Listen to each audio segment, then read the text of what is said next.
Oh, hello there, Travis.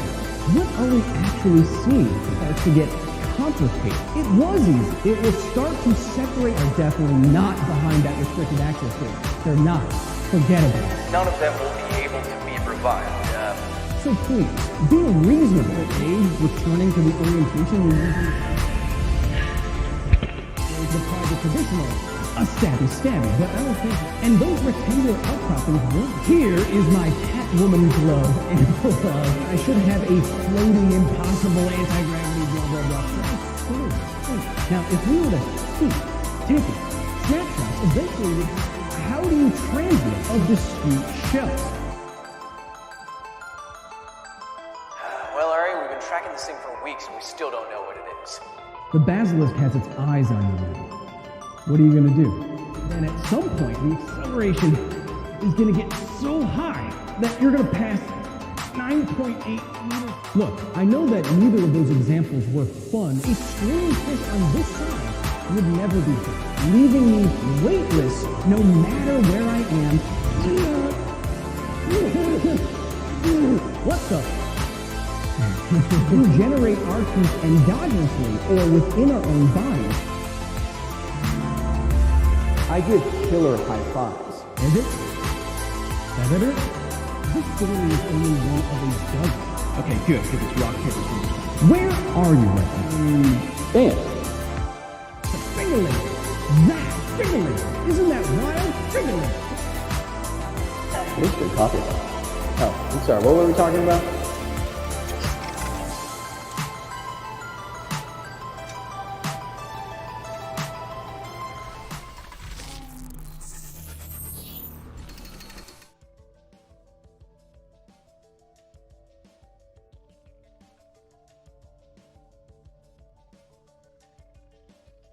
Oh, hello.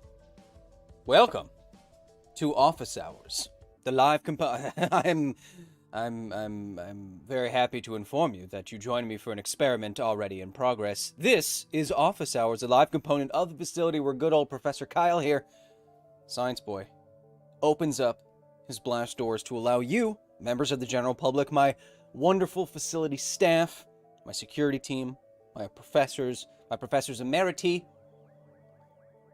interns, research associates, allow you to come in for the next hour or so, ask any old question to me, your conduit to science and nerdery across the universe, however many universes there may be. Hello. Welcome. I'm stuttering because I'm thinking of what we're doing on Twitch with Scientist Plays, so I forgot kind of how to intro this. Hey, if you wanna talk to me, not just as you're seeing everybody doing on my monitor back here. If you want to talk to me, if you want to ask me questions, of course, we're going to be going through topics this week. This week, I'm going to show you live how to do your own research, because it's funny in the context of Facebook going down in my mind, so we're going to be doing that live. But if you want to talk to me all the time, you can, of course, come in here into this, my facility, by going to patreon.com/KyleHill. You can get videos early, talk with me every day in the Discord, join a lovely little society of many, many nerds, and you can see everything. You get insider information about the workings and goings-ons here at the facilities. Speaking of interior workings and goings-ons, you can see security team in the chat. Please respect them. They have both blankets and buckets, and they know how to use them offensively. Weaponized blankets are nothing to sneeze at. So, today, of course, as I said, we'll be doing some of our own research, showing you how to do that, but in between everything, I will be taking as many comments, questions, corrections, mostly questions, from you as I possibly can. Of course, if you really, really, really want me to see something, as you're seeing happening right now in real time, you can try Super Chat here on YouTube. May not get to everything, but know that anything you're doing right here like this is always simping for science. What does it allow us to do when you simp for science? It allows us to make donations to the Grant Imahara STEAM Foundation. It enables us to buy drones to go to Chernobyl That's literally what I'm doing in less than 2 weeks. Incredible. So many things a facility can offer you. But as an example of that, of course, as always, Elizabeth Calvert with the 50. Hey, Liz. Question from my tiny human Alex. Alex, I know you're watching. I know you're going through school right now. I know it can be tough. I want you to... You got it. You got it, buddy. I know you can do it. Question from her tiny human Alex. Why do wolves have to hunt to survive? Well, Alex, everything needs to consume nutrients in some way. Every organism that we know of on this planet needs to fuel the metabolism, fuel all the chemical reactions that happen inside their bodies. It allows them to move, allows them to replicate themselves, allows them to do everything that you see anything do, Alex. And hunting and eating is just the way that wolves do it. But plants, for example, they get their energy from the sun. And so they're not hunting the sun in the same way, but sure sounds cool when you put it like that. Everything needs to eat, Alex. That's how we get the energy to do stuff. Your body takes the chemical bonds and breaks them and turns them into heat and all that cool stuff, and then you get too hot at night. Chichola, Australian, and let's pause the super chat for a second, because I gotta show you how to do some of your own research online. And yes, I know office hours is late today, streaming late today, Kyle. Yes. We're late today because I was doing a photo shoot with one of my friends, who I'd argue is the greatest living voice actor. And when he asked me to do something, I show up. And so I'm completely exhausted, very tired, but of course I have an obligation to all of you, so I'm here live. So if I stumble, if I slip up a little bit, cut me some slack, huh? Cheech, the 31, g'day Kyle. Do sea mammals need to drink fresh water like us land-lubbing mammals? Must be tricky in the big salty blue ocean. Cheers, you absolute ledge. Yes. It's hard getting fresh water in the ocean. Of course. And the salt in the ocean makes it very hard to drink water like you drink water like this. In fact, with kidneys like you have them, it's just too much salt. Drinking seawater would kill you. So what mammals in the water, aquatic mammals, have done, like dolphins, off the top of my head, dolphins get the majority, if not all of their fresh water from the food that they eat. They don't actually drink in the same way that you think they drink. So they've adapted to the marine environment to avoid... Thomas! Calm down. To avoid that salty, briny broth. Kaylin Andy, morning from Australia, Kyle.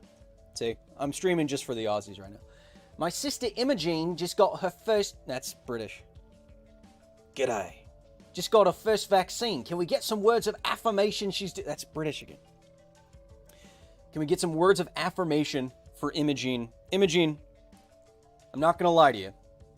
The COVID vaccines, well, some of the most efficacious vaccines in the history of medicine, in an incredible triumph of science. That being said, these vaccines need to generate some kind of immune response so that your body can get ready in case it encounters COVID-19. So you might, for a day or for 12 hours or so, you might feel a little crappy. I know I did. But that's because we need to generate this immune response so that your body doesn't have an even worse immune response later. But Imogen, you're doing the right thing. You're doing your part. If we all want to get back, if I want to travel to Australia in the near future, which I do, we need to get vaccinated. And there's no alternative. Everyone getting COVID-19 and getting natural immunity, for example, will come at the cost of hundreds of thousands, if not millions of more deaths and lives. and tremendous weight on the economy and our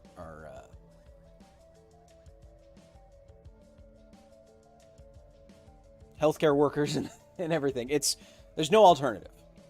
You're doing your part, Imogene. Thank you. Feral Beast with a 25 says, now that it's officially spooky season, what are you and Aria's favorite spooky time movies? Favorite spooky movie?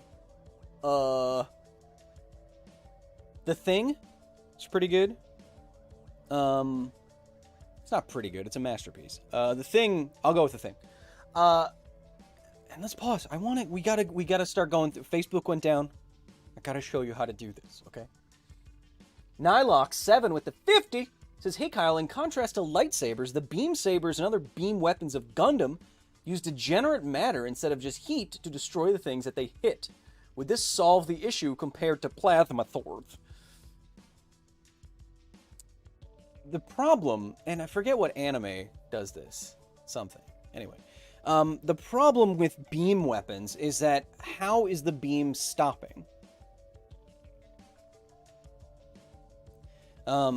Unless you have something on the other side. What's that anime where he has like that, it looks like a cheese slicer weapon kind of thing, and the beam's in between two pieces of metal. That or two pieces of the device or whatever. That makes a lot more sense to me. And I don't know what degenerate matter is. If you mean like antimatter, that's going to be even more of an issue. So I'm not sure. It's not... Plasma and laser swords don't work that well in reality. Could probably do better with just like a really sharp katana.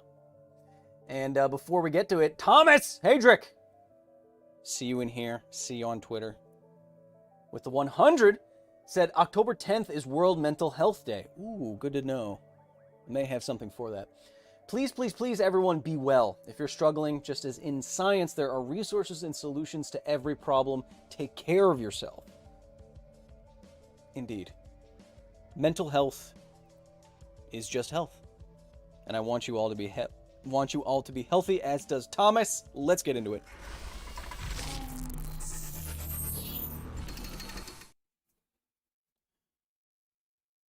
It's also World Teachers Day. Happy World Teachers Day to all the teachers watching. All those who try to be teachers, like myself. So, it's kind of a joke I made that, hey, Facebook's down, quick, everyone do your own research. But, really, we're in a bad state of affairs. It is really to the point where social media is eroding the shore of society and how we interact with each other and how we talk to each other. And it's allowed for a proliferation of misinformation that truly is leading to some sort of apocalypse. The information apocalypse, the infocalypse. Sounds kind of dirty, but it's bad. And so I already made a video on this, on how to read a scientific paper, but I just wanted to do an example of when people say, do your own research, it's usually with motivated thinking. What they're actually saying, when someone says, do your own research, they're actually saying, I want you to doubt consensus. And I realize many of you, most of you, 99.9% of you, don't do this for a living. Don't do research or math or write, so you may have never done something like we're about to do before. So I want to go through a very basic example. Now, most of the time, when someone tells you to do your own research, they're not talking about how light moves through a prism. They're not talking about science that's very, very clear, or a topic that's very clear, like optics or something. Or not like SpaceX doesn't actually use those kind of engines. Do your own research. It's not like that. It's usually about something that's controversial, that's murky, that has a lot of heated opinion and value put into it by people. And there's often a political split along these lines. And so people are often telling you to do research on something like a health topic, right? Because health is so personal to people, because there's so many different sources of health information, both good and bad. Again, there's not just like some experiment somewhere that says, don't eat that food. Well, I mean, there is, but there's no like, there's no like experiment that proved the perfect diet for humans in the same way that you can prove that magnetic induction works. You know what I mean? It's not the same level of proof that people would accept or not. And so, like I said, most of the time they're telling you, well, I heard this alternative thing about how the vaccines work or how whatever works. And so I wanted to do a very basic example with something like that. So the first thing, thank you to our moderating team for keeping it nice and cozy in the chat. So the first thing that we're going to do is we're not going to just Google. Most of the time, wait, I want to try something out.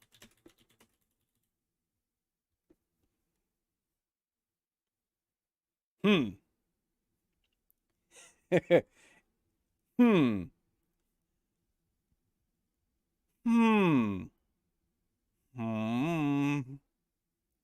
Huh. Okay. That's not quite what I expected. Maybe I'll answer. Actually, I did have an idea for facility members to take all those questions from the Google autocomplete and answer them for facility members. That was one of my ideas at one point. Anywho, why do people want to know so much personal stuff about me, huh? Leave me alone. We're talking about science. Doesn't matter. Eh? Anyway. So what we're not going to do is go directly to Google. Because, well, what I want to look at is the simple question, are masks effective? Okay? So you may have had someone on Twitter or Facebook or wherever, some other cesspit, say like, well, masks don't even work.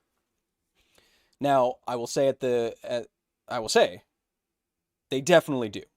But let's say you were genuinely curious about what the research says and where it comes from, or someone was challenging you to do your own research and like, oh yeah, show me one study. Okay. So what will we do? So what we don't want to do is just Google it. I don't want to just Google it because you get everything. Okay? You get a little bit of everything here in terms of, look, this is a City Journal, Nature, Mayo Clinic, Kexan, New Conversation, Forbes. What the CDC isn't telling you about masks is terrifying. Forbes, what the hell are you doing? So in the same Google page, we can get a question. We can get a very forceful confirmation, and then we can get something that gives us some doubt, right? And I hate headlines like this. Jay Twisted with the 50 says, I want to invite you to my wedding.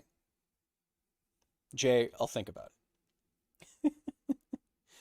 Not really traveling right now, except to irradiated nuclear disasters, but I'll think about it. So this is the issue I'm trying to highlight for you here, is that a lot of the time, I'm guessing some fraction of people will just do a Google search and they see something like this back to back, and it seems murkier than it should be, And therefore, the doubt starts to crop in, and then they start going to even worse sources of information, and then the conspiracy snowball, it rolls downhill and gathers bullshit. You don't want that.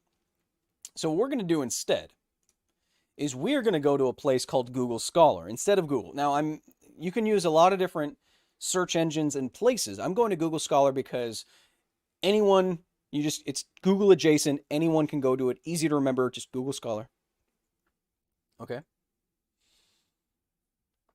And this will be limited to actual scientific papers, or we can limit it to actual scientific papers. And if someone is telling you to do your own research, that's ultimately what they mean, right? I mean, how much closer to the source could you get? Now, the next thing that we're going to do, once we get to a search engine that will actually be searching for things that we want to see, not just anything, even related, what we're going to do is focus or use keywords to focus our search. If I just put in, I can spell. If I just put in this, the scientific papers it returns me, it's not going to be as narrowed down. And it might not give us what we want at all. Remember, we're searching scientific journals. So this is where we use keywords that scientists would use. Okay? So I want to teach you 2 important keywords. Okay? For health stuff specifically, 2 important keywords, which one of them is kind of it's a double word. Anyway, so we want to know about COVID-19, obviously. We want to know about masks. Now, look what Google Scholar is already doing. Okay? This is giving us some hints. Effectiveness, prevention, efficacy. Now, efficacy is a very sciencey word for does something work? Does it show results? So the first keyword that I want to burn into your brain for health, sciencey stuff specifically, is efficacy. I can spell. Efficacy. Now, the second word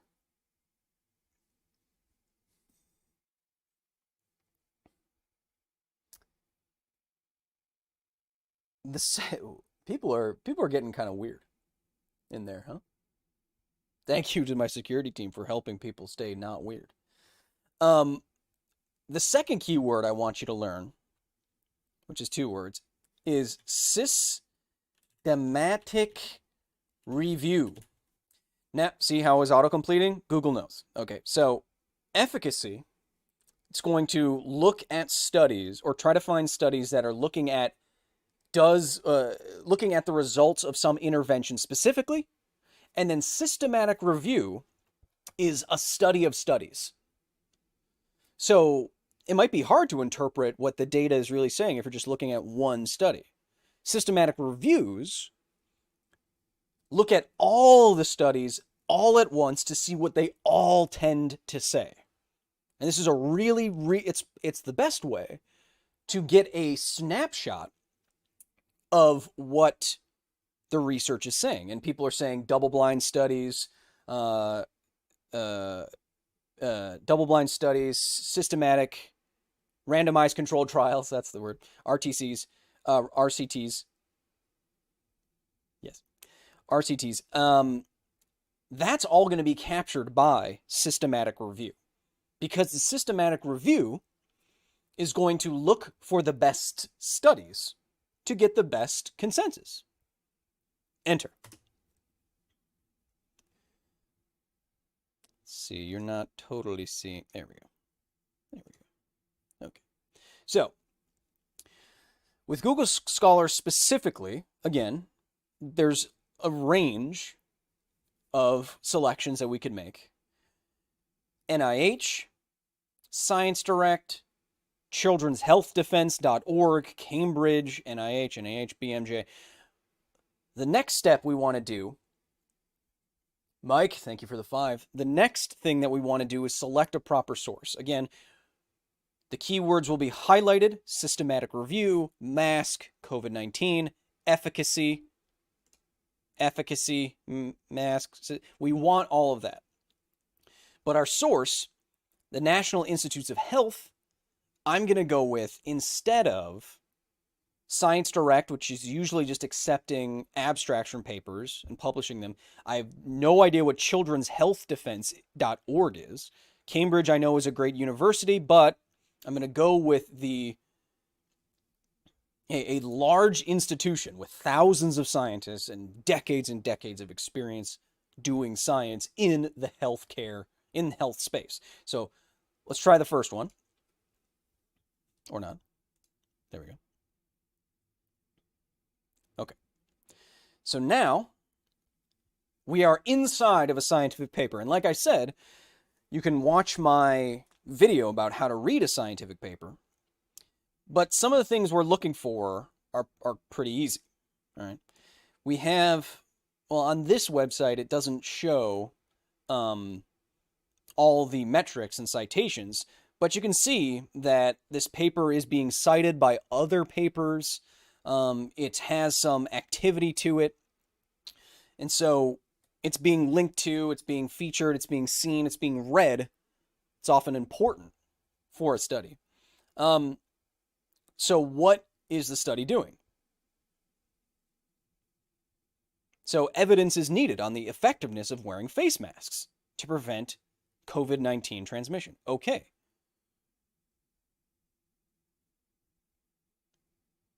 So what did they do? For example, in this one, systematic review and meta-analysis. That's the other keyword. They looked at 35 studies, which had randomized controlled trials, comparative studies, predictive models, experimental studies. And what they find, again, this will be right here. You can go into the paper itself if you want to get more technical with it. But looking at the paper itself, the findings of this systematic review support the use of face masks in a community setting. But we need more randomized controlled trials. Now, that may sound bad, but it's not really that surprising. In a pandemic setting, having a lot of research very quickly, science is kind of slow sometimes. So it's not surprising. These findings support the use of masks. Okay. So this was a systematic review that looked at 35 different studies. It's making our work easier. But if we want to be even more thorough, try another study in the same vein, another systematic review. Face masks to prevent transmission. Okay. Did this last time. There we go. 6 studies in 4 countries, narrowed down from 5,000 papers. So out of 5,000 possible papers, their inclusion criteria, as scientists call it, their inclusion criteria was strict enough that they only got to 6.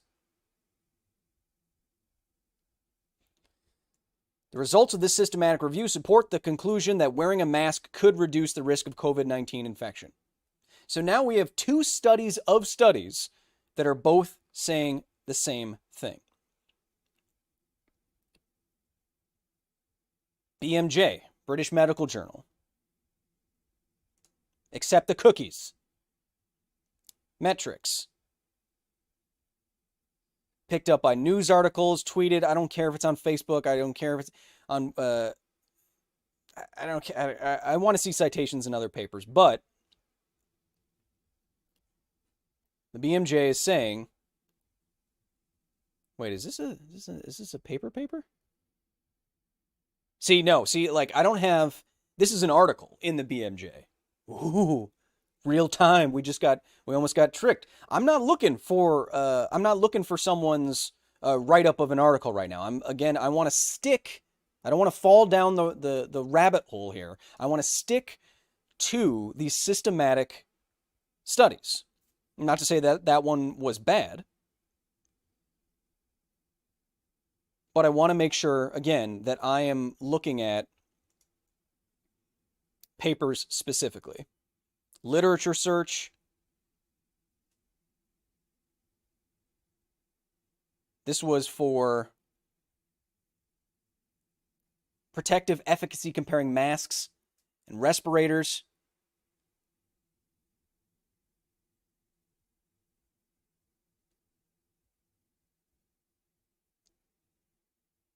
We have to read. We have to read. It's not really saying much. Most studies in previous respiratory virus epidemics to date suggest surgical masks are not inferior with N95 to N95 masks, and you should use both of them. Got it. Now, I haven't clicked on this one because I think it's by the same author as we already went through, but it might be different. Oh, no, this is another one. Okay, so another one, another 21 studies meeting the inclusion criteria, which are very strict. Can't get full text right now. High citation index, a lot of other papers pointing to this paper, saying, look at what this paper said. This study adds additional evidence of the enhanced protective value of masks. We stress that the use of masks serve as an adjunctive method regarding the COVID-19 outbreak. So,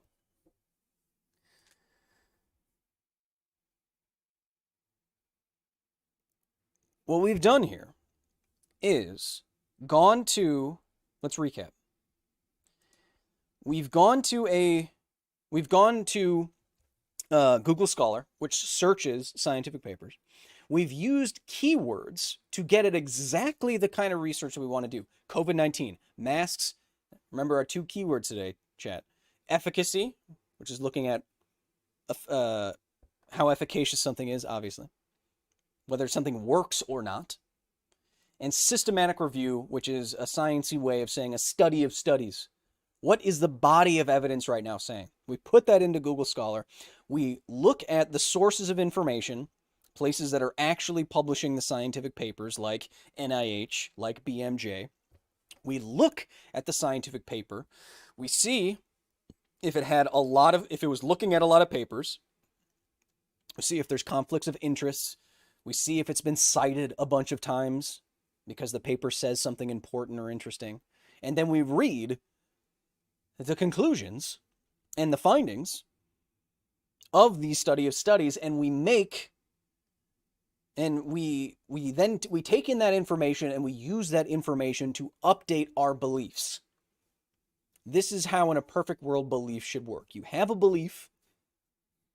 When new information comes in, you update that belief. And so someone has asked us to do our own research about whether or not masks are efficacious. We went to studies of studies. We looked at multiple studies of studies, and not one of these said masks were ineffective. In fact, they all said masks are effective. And of course, from first principles, you might say, Kyle, well, that's obvious. Well, yes. If something is a respiratory disease, if you need to breathe something in, then making it harder to breathe something in would probably reduce that.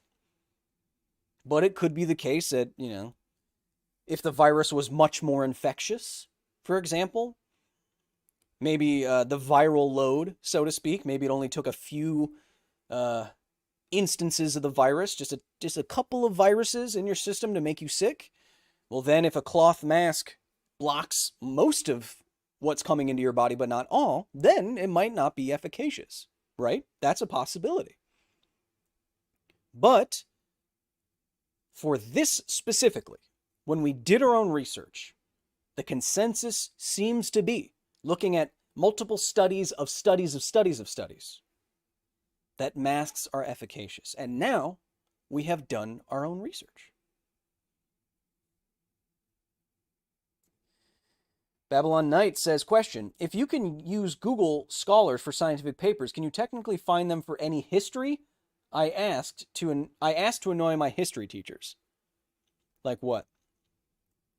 Like what kind of history? I'm not a history buff. What do their papers look like? Stormy Middleton. Oh my God, I got a live stream. Hi, Kyle, you're awesome. Stormy! Welcome. Research for the win. Came in to like this just based on the title, says John Dwellman. John, we're in here. We're in here. I'm showing you what doing your own research in the look, I'm not going to lie. This is the bare minimum. This is the quickest, easiest way to look at what a body of scientific research is really saying. Get into Google Scholar, keywords plus systematic review, see what it's saying to the best of your ability. That's the quickest. The issue is that social media is so good at transmitting false information that it takes 1,000 times longer to debunk something or put out the fire than it does to start lighting more fires. Especially if you're having gender reveals for your baby in the woods. Nerdy Loki with the Australian 20 says, given people don't want to believe they are wrong and often shut down the more evidence you provide that invalidates their opinion, is the best way to deal with people who believe in misinformation just to ignore them. Actually, Nerdy Loki, I was reminded today that the backfire effect that I think you're alluding to has been more or less debunked, in that the backfire effect, it's been attempted to replicate that study, and it has not been successful.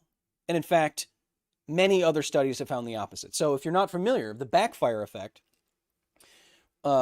became very popular in the public because a study came out, and it was picked up by many places. A study came out saying, basically, if you give someone a belief, if you give someone an idea, and they believe that idea to be true, if you provide them corrective information saying, oh, actually that idea isn't true, this study found that that can increase the belief rather than debunk it.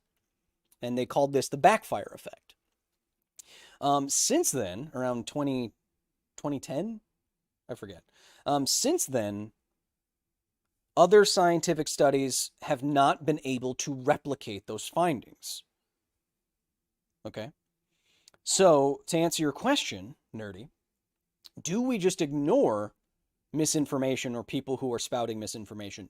No, I don't think so. Belief is a very, and we could talk for hours about this, but belief is a very tricky thing. It matters what kind of belief it is, and whether, how near and dear it is to someone's psychology or social life or any of that kind of thing. So, for example, debunking someone's belief in ghosts, if it helps them get through the day or whatever, is very different than trying to debunk someone's belief that putting salt in your eyes is good. Right? You'd be like, see, if you do that, it's going to hurt.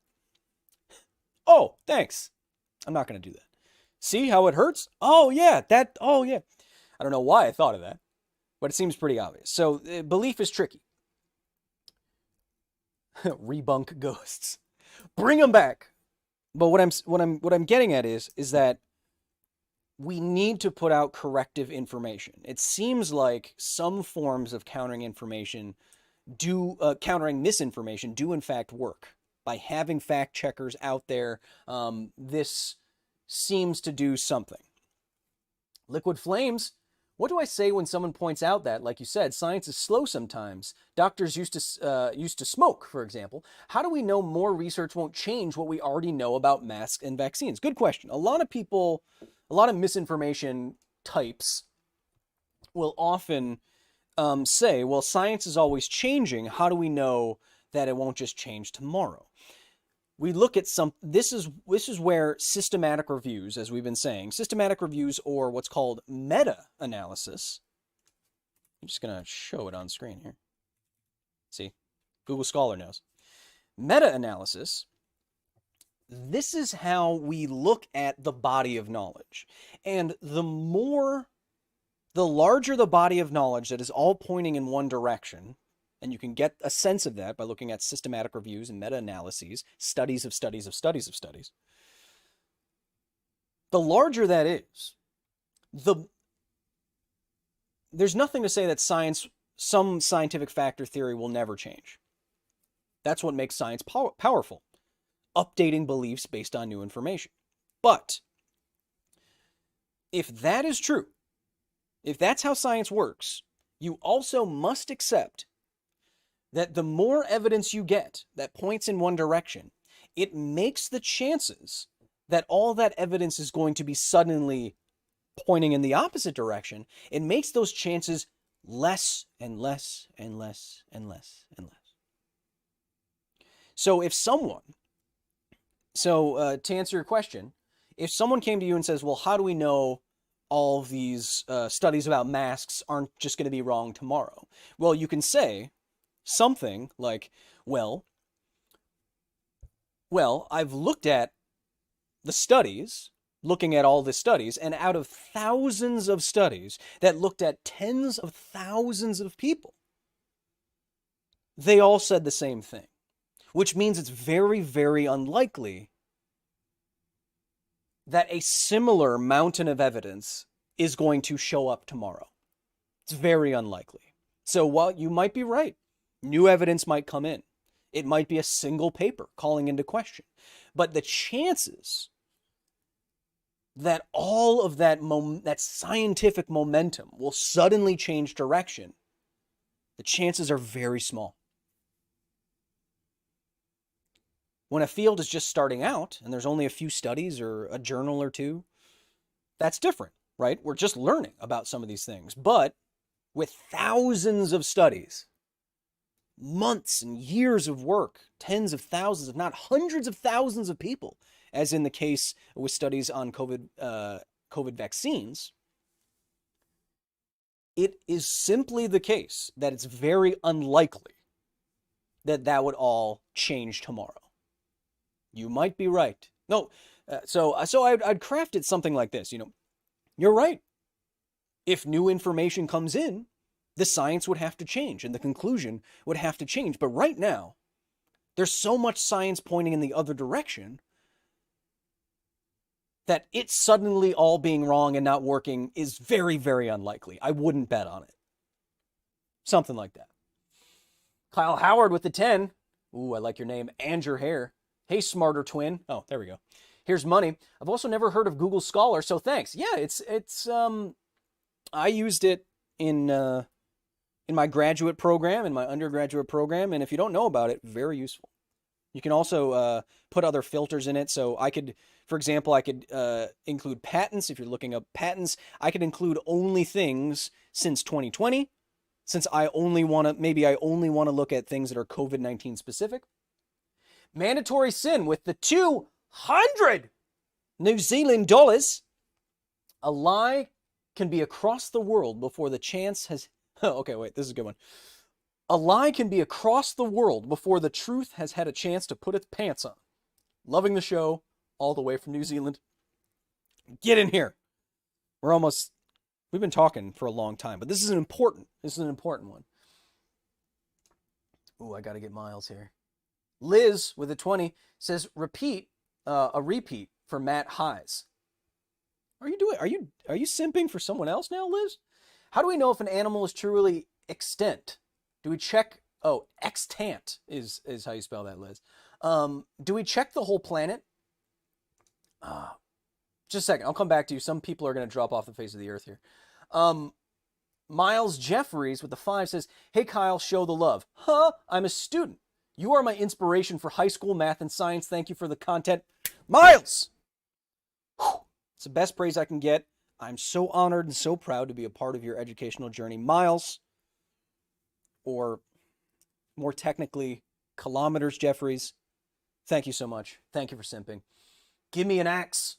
The 5 says, great video, Kyle. Thanks for telling me where to find the internet searches of old once again. Absolutely. How do we know if an animal is truly extant? Do we check the whole planet? No. No one has the time, energy, or resources, if you're a biologist, to check the whole planet for a creature. But what you do is you integrate mathematics and biology. So what you do is come up with probability equations and methods that tell you, okay, how big of an area do I have to search how many times to find an animal of some size? Could be big, could be small, could be an insect, could be a bison. And by integrating math and science together like that, you can get equations and models that say, again, there's never, in science, it's never like, yes, that definitely doesn't exist or not. It's more like, again, kind of like with what we were talking about here. It's more so when you integrate that math and science, say, okay, you don't have to check the whole planet, but based on probability and how many searches we've done in what area, we have a high likelihood to believe this animal is extinct. High chances the animal is extinct because in X amount of times, in X surveys, in X areas, we haven't found it, and the mathematics works out such that it's very unlikely that thing exists. Linking that to misinformation and bunk, that's another great reason why Bigfoot definitely doesn't exist. Do you know why? Because people have been looking for Bigfoot in so many areas, in every continent on the planet for so long, and the animal is so big, it's not like a tiny bug, that the chances, I cannot say that 100% Bigfoot doesn't exist, but the probability that Bigfoot exists is so small, it's the same as negligible. We can live our lives as though Bigfoot definitely doesn't exist, because again, it would take a mountain of evidence to suggest otherwise. It's very unlikely that people are seeing a large ape creature on every continent on the planet, but you don't find any of its fur or scat or anything like that. Ever. Not once. And I know some of you will be like, but Kyle, what about that one? No, they tested the fur and it was like a dog's fur. Okay. So again, big takeaway here that I'm glad we're getting to. Science never says 100% either way. It's always leaving its mind open, so to speak, to update its beliefs based on new information. And that's what you should be doing, especially online. We can't say 100% anything in this universe ever, but we can get to a place of confidence with statistics and chances and likelihoods such that we can live our lives or make decisions as though something is a fact or not. Right? It could be the case, I like to say. It could be the case that I throw a rock and it falls to the ground, and I do that 1,000 times. It could be the case that the 1,001th time it flies up to the ceiling. But based on what we know about gravity, based on how many times I did that experiment, the chances that the rock is suddenly going to fly to the ceiling are so low that I can live my life as though falling to the ground on Earth here with the rock is a fact. That's how science works. That's how science works. Lin Yen Chen with Canadian 5. I ain't bright. All I know is that giant robots matter. We need more giant robots. May the hill ground be with you, always. What are you talking about? You guys are weird. I'm not going to say what I was going to say. Faransua with the Australian $10. Hi, Kyle. My 10-year-old son Noah says, I love you so. Hey, Noah. I don't know you, but you seem cool. Noah. He has been watching your videos for at least 2 years. A proud nerd on the spectrum. And he's a proud nerd in the making. Faransua, say hello to Noah for me. Noah, hello. I hope you grow... Okay, watch it. Noah, I hope you grow up to know a lot about science. Ah!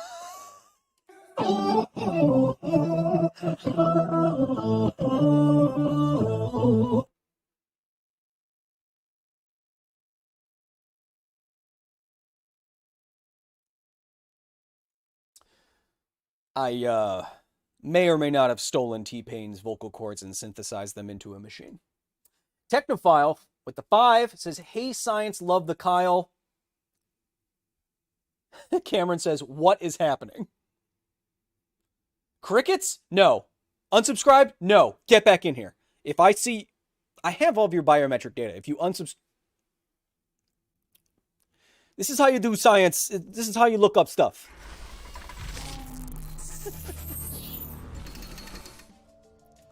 You geeks. Technophile with the 5 says, "Hey, science, love the Kyle." Me too. Scott Manley posted a video about Tel El Hammam. Can you do a brief video follow-up on the issues with that research? So here's what happened.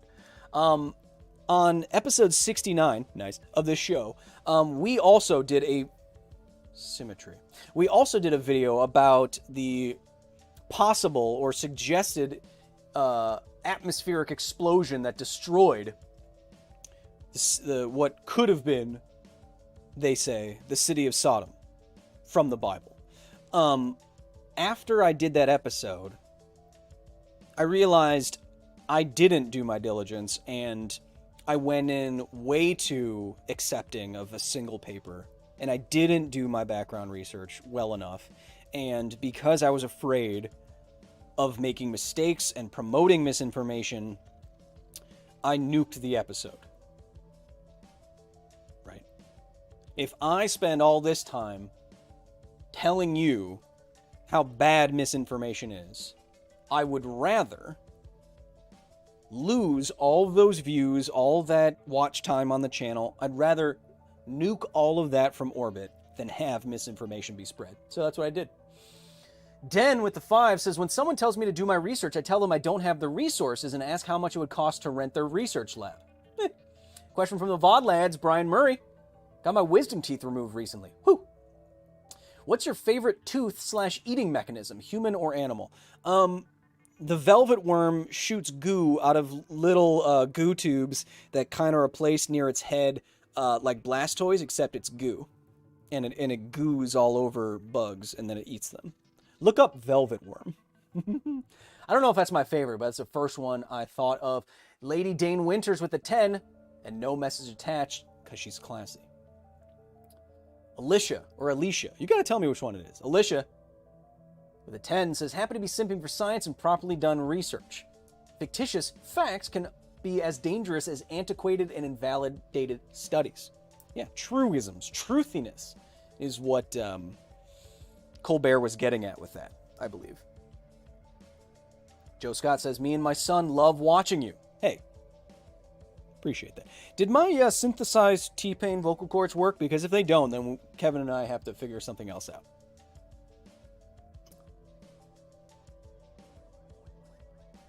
So you'd like to eat goo bugs, says Ramen Guy? I mean, I'd give it a shot. Kyle, what are you drinking? Don't worry about it. Limecat with the 10 says, "G'day, Kyle, love the show. What do you think about Australia acquiring nuclear submarines? And could that lead to nuclear energy in the future?" Gosh, I can't keep it up. Lead to nuclear energy in the future for cities. Will it be a good thing? Nuclear submarines have been everywhere, secretly, and not secretly, for decades.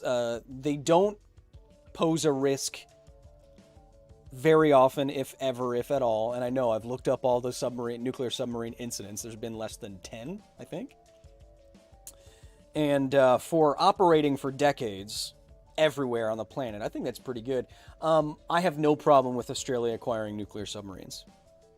And I hope it does lead to the acceptance of more nuclear power. But that's a separate issue. Nuclear power has such a bad rap. It's hard. But when I go to Chernobyl in this month, I'm going to Chernobyl for a week. Part of my mission is to make something that demystifies Chernobyl and lets you see it in a different light. It's kind of what I'm doing. Wisely T says, "What about natural immunity? Vaccine is pushed for everybody. I've seen studies saying natural immunity is just as good or may last longer." The problem, Wisely T, with natural immunity is that that's not a public health measure, right? Natural immunity is basically saying everyone just get COVID.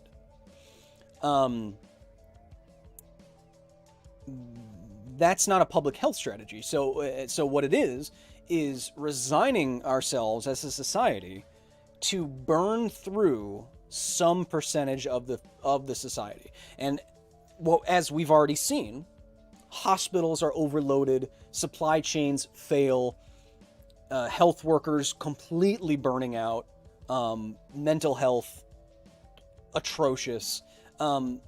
Relying on natural immunity, like I said, is not a strategy. It's giving up. And just as humans living in a society, if we give up in that way, it will 100% lead to an astonishing number of lives lost that we didn't have to lose. So, regardless of what natural immunity confers to you, ask yourself the moral question here. We have what are, as far as I understand it, the second most effective vaccines in the history of medicine, with behind them some the largest studies ever done on vaccines ever, that can and do prevent a tremendous amount of human suffering, societal and economic suffering. So if we don't do that,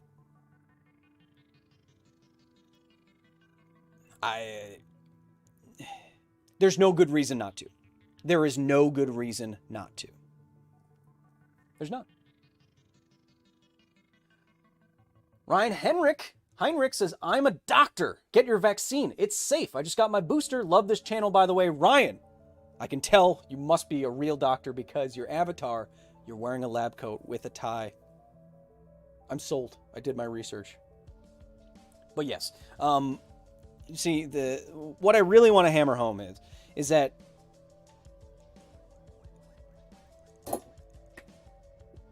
natural immunity, you still have to get COVID. Right. The vaccines are safe. They're effective. And we are sparing. I mean, just like think, if you were to put, if you could quantize suffering, we are saving. It's a fantastic deal. Hey, would you like to take one of these? It might make you feel like crap for like 12 hours. When you want to take one of these, and this bad boy will be able to save you 20 trillion suffering dollars. Like, whoa, really? Yeah, everyone on the planet, they'd feel better and a lot of people aren't going to die just because of this little bad boy. Slap, slap. Like, wow, it sounds like a fantastic deal. I know, right? I just got to beep. Done. So I don't really understand the natural immunity argument. It's not an argument. It's not. That's what I'm trying to get across, is that natural immunity is not an argument. It's not an alternative. It's just doing nothing. And doing nothing when we have the science, the technology, the society to do something is, in my opinion, a moral failing. And I don't want to morally fail. You know? I want to be a good boy. Draco Arist with the Canadian 5. Or California. Why would California have different dollars? I told you, I was a little delirious today. Okay, fun question. How much 420 would you need to burn at once to hotbox the entire planet? Draco, just have some cookies, okay? Just calm down for a little bit. You'd have to burn many forests worth. Based on how a firestorm, or the fires in California, for example, based on how much smoke that can put into the Earth's atmosphere that eventually gets high enough up, and then catches different streams and gets transported all across the planet. You're talking about a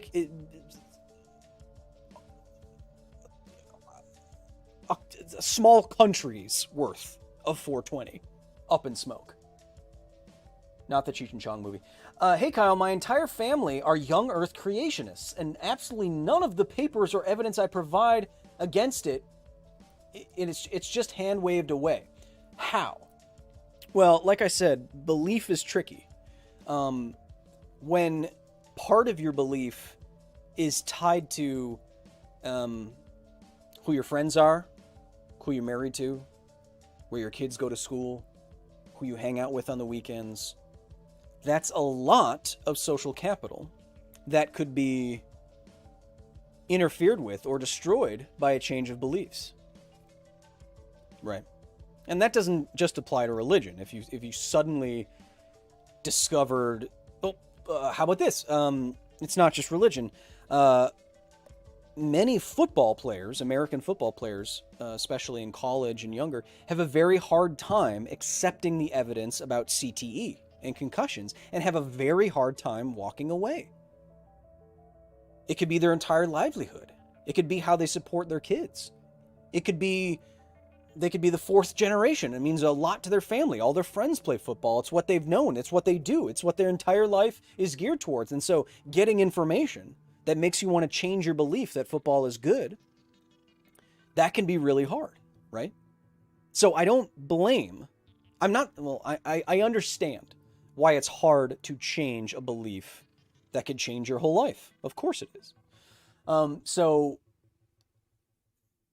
you're motivated by your belief to not change it. And I believe that's probably what's happening with your family.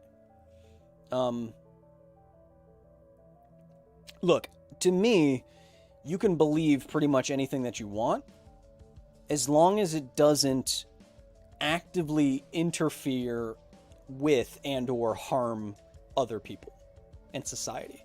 So if your family's young Earth creationists, okay, I think they're incorrect about pretty much the entire universe.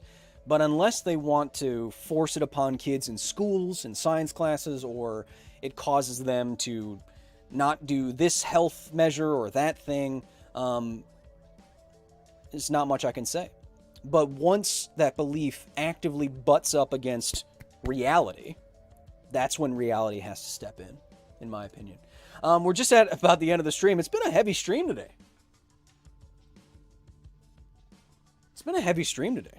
Talking about some heavy things, but I hope us going through this step by step has been useful. I can't stress this enough. If I haven't made any sense today, it's because 5 minutes before we started streaming today, I was face down on the couch. And you still look like that? I know. It's not fair. But I think we've made... I think we've done something good here today. I think we've hit on a bunch of good points, talked about what science is, how it works, how to update our beliefs, how to go through things like this step by step, what our chain of reasoning is. And so I hope it's been instructive to you. Because as far as I know, there is no other sciencey person live streaming and trying to talk to you in real time like this. So I'm trying. My best. Jules J says, will you do a video on PFAs, aka forever chemicals? Probably not. John Oliver just did a fantastic video on it. If you want to know more about forever chemicals, I would check out John Oliver on HBO, that channel. Lady Dane Winters with a 10, this time with a comment, because she's fancy. How we treat the weakest among us says more about us as a species than anything else. I think that's what you're saying. Please vaccinate, protect everyone's loved ones. Yeah. By saying that we can rely on natural immunity, you're probably speaking from a very privileged place. Do I think, as a young-ish person in fine health, could I take that chance more than some other people? Yeah. But a lot of people don't have it as good, right? And that's why public health measures are amazing, because it doesn't matter who you are, or how much money you make, or where you're from, or what you think. We can help everybody. That's what a society is, literally. Liz, Buzz Lightyear wants it. Liz, don't. It's fine if some of the super chats disappear, Liz. Don't do it. Sir Hammond says, "You rock." Hemso says, "Among Us."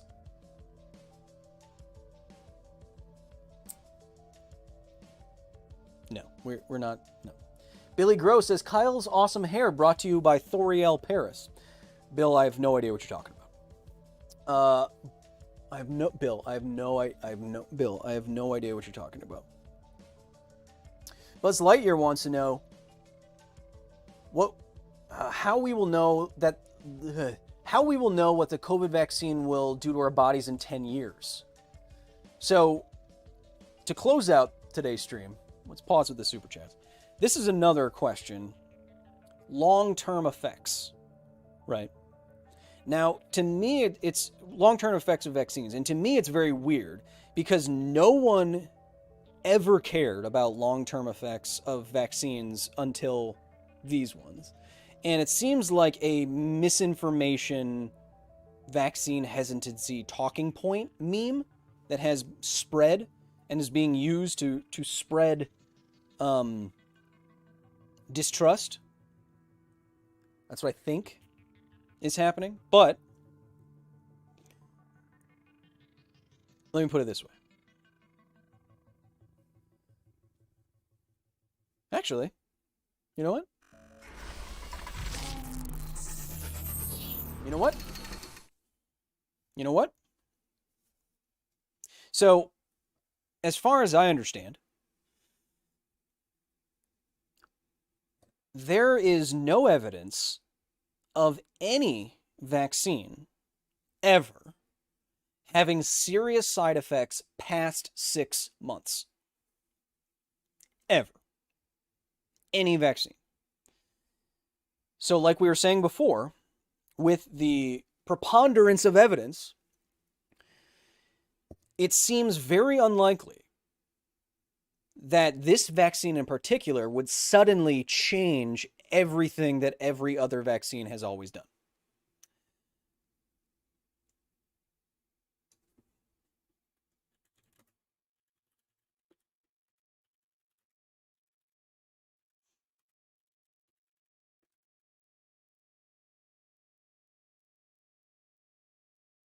Vaccine intention. So another thing, it doesn't look like we're getting anything specific here. So what I want to do is be more specific, and you can be more specific by putting quotes around certain words or sentences to get exact matches.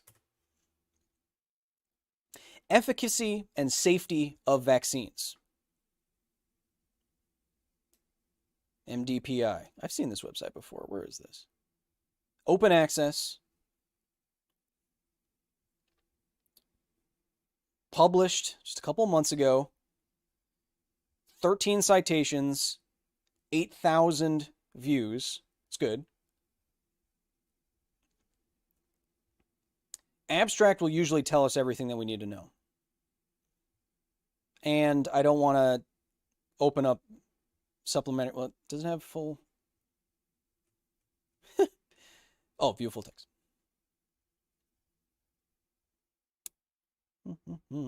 Okay, so we're doing this. I'm already past the time I want to be streaming, but I'm doing this for you. So that was a good example, right? Okay, you had a legitimate question.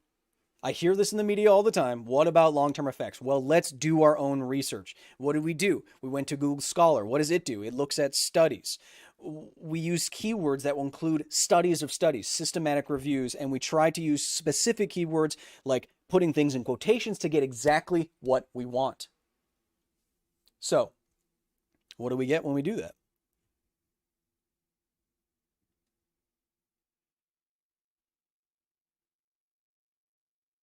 A total of 25 randomized controlled trials and with 123 data sets. which included 60,000 cases and 50,000 placebo. Okay? So now, to forget who asked that question, but now we're doing our own research. We have a study of studies, 25 randomized controlled trials. That's great. You want randomized controlled trials. 25, looking at nearly 50,000 cases where people got a vaccine or they had a placebo. So already, what this, if this is looking at a study of studies, the conclusion here is going to be very strong. Tens of thousands of people and 24 randomized studies.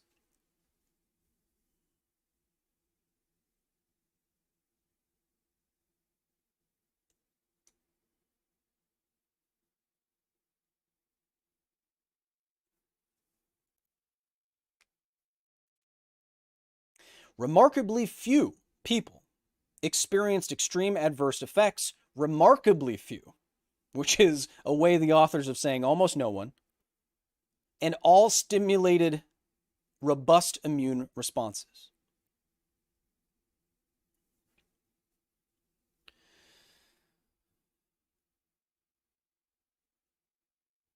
But I already hear what you're saying in the back of your head, Kyle. But that doesn't say the time frame of this, right?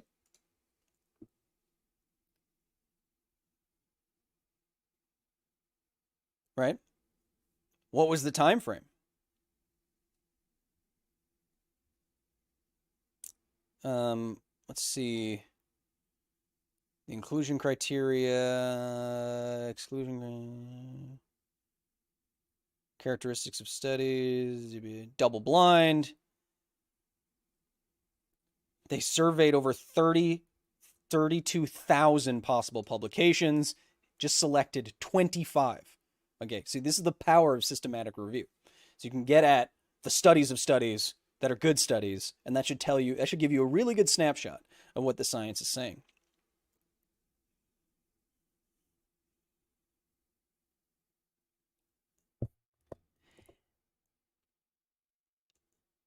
%95 efficacy. First of all, let's get that. Are people being rude? What are people being weird? Anyway, don't be weird. First of all, like I said, the second most effective vaccines in the history of medicine. 95%. These are miracles of medical. These are miracle medical achievements here. Okay.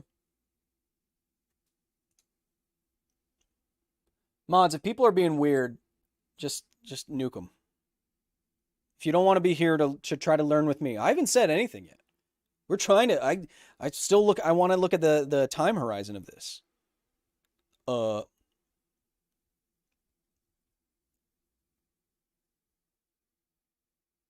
Is this the time horizon? Odds, side effects. Look at the side effects, by the way. Redness, swelling, itch, diarrhea, fever, vomiting, fatigue. Nothing like you might be worried about, or like some news sites might try to get you to be worrying about, right? We're not talking about death here. We're not talking about anything like that. We're talking about fatigue and diarrhea. And again, the side effects of these vaccines, of vaccines in general, are so much better than getting the actual virus. That's another thing I don't understand. I was like, well, what about long-term side effects? Do you know what the long-term side effects of COVID are? Being in a brain fog and not being able to breathe and have an increased risk of heart attack for the rest of your life? That's what we're talking about.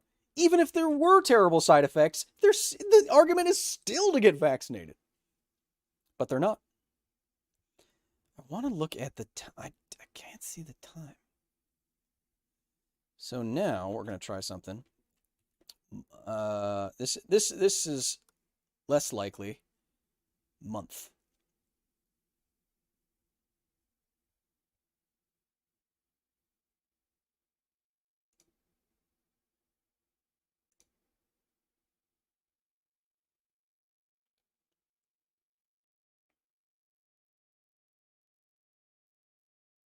Okay, so here's right here. So after 1 month, almost nobody had adverse reactions, and if they did have adverse reactions, they were very minor. But as the conclusion says, due to the timeline, all the vaccines are missing longer-term assessments. Okay, well, let's see if there's.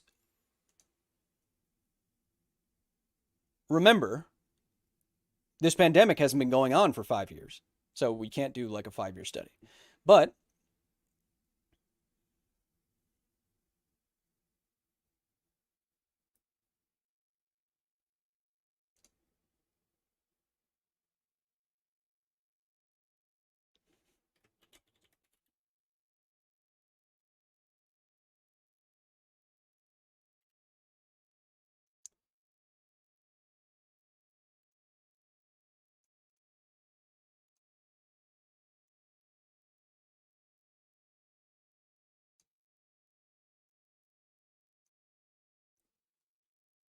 so what we are getting at here is, and I've looked at papers like this before, so I'm not speaking from no experience, but what everything seems to say, what the studies of tens of thousands of people and tens of millions, hundreds of millions of vaccine doses seem to say, is something like this. Wish Kyle read comments like that. Like what? Safe travels to Chernobyl. Okay. Few clinical trials reported serious adverse events. Few clinical trials reported serious adverse events, but they were unrelated to vaccination. This systematic review indicates that COVID-19 vaccines can be safe with no serious adverse events. Kyle, how's the tattoo? Oh, pretty sick. So right now, all the information that we have seems to say that for the time horizon that we have now, for how long the pandemic has been going on, if there are adverse effects, they're minimal or they're unrelated to vaccination. And right now, there's no good evidence to show that there are long-term side effects to these vaccines. And beyond the scope of these studies, it would be odd because no vaccines have those long-term side effects like is suggested by misinformation peddlers. So when we do our own research, when we actually go to scientific studies, when we actually use the right terms, when we're looking at reviews of studies, when we're narrowing down exactly what we're looking for, when we go to sources of information that actually have papers, reputable places,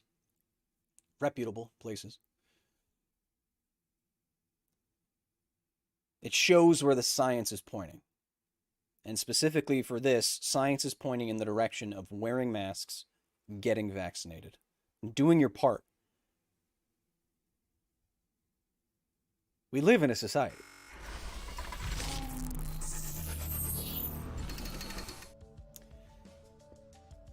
Chat. Not exactly the most light, hearty, and fun stream, but it's something that was on my mind and something that I want to talk to you about today. I think we made some headway. I think we did some interesting things. I don't see anyone else talking with you like this on the internet, live, answering these kind of questions and showing you these kinds of things. So I hope that I've been in some way instructive or helpful, and I really, really hope that no matter where you are, if you're in Australia, New Zealand, Indonesia, Finland, as I'm seeing, no matter where you are, who you are. I want you to have a wonderful rest of your week.